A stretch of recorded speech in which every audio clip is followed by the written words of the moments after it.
નમસ્કાર દર્શક મિત્રો, તો લોકસત્તા શોમાં આપનું સ્વાગત છે।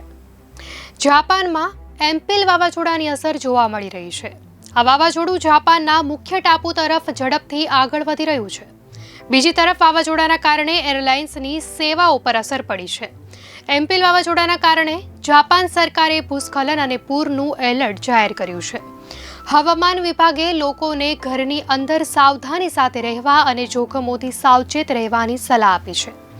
આ સાથે કંપનીઓના કર્મચારીઓને વહેલી તકે ઘરે પરત ફરવાની પણ વિનંતી કરી છે।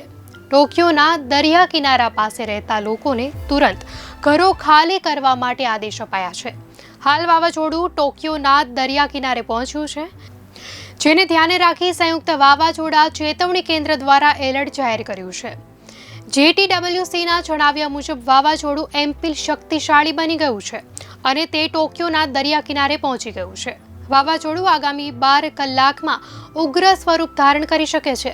જ્યારે વાવાઝોડું જાપાન પાસેથી પસાર થશે ત્યારે તેની મોટી અસર થવાની પણ સંભાવના છે। ઇસુમીના દરિયાકાંઠાના વિસ્તારોમાં લગભગ 17,000 ઘરો ખાલી કરવા નોટિસ અપાઈ છે। સાથે જ વૃદ્ધો અને દિવ્યાંગોની સુરક્ષા કરવા માટે તેમની શોધખોળ કરવાની પણ શરૂઆત કરી દેવાઈ છે। મોડી રાત સુધીમાં વિસ્તારમાં વાવાઝોડું ત્રાટકવાની પણ સંભાવના વ્યક્ત કરવામાં આવી છે। યોકોહામા શહેરમાં પણ લોકોને સુરક્ષિત સ્થળે ખસી જવા માટે આદેશ જારી કરાયા છે। દરિયાકાંઠા વિસ્તારોમાં ભારે વરસાદ અને પવનના કારણે હજારો ઘરોની વીજળી પણ ગુલ થઈ ગઈ હતી। વાવાઝોડા અંગેની નોટિસ મળ્યા બાદ રેલવે અને એરલાઇન્સની સેવાઓ પણ બંધ કરી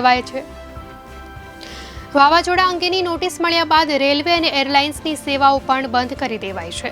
દેશની બે મુખ્ય એરલાઇન્સ જાપાન એરલાઇન્સ અને ઓલ નિપ્પોન એરલાઇન્સે 500થી વધુ ફ્લાઇટો રદ કરી દીધી છે। આ ઉપરાંત 6 બુલેટ રેલવે સેવાઓ પણ બંધ કરવામાં આવી છે।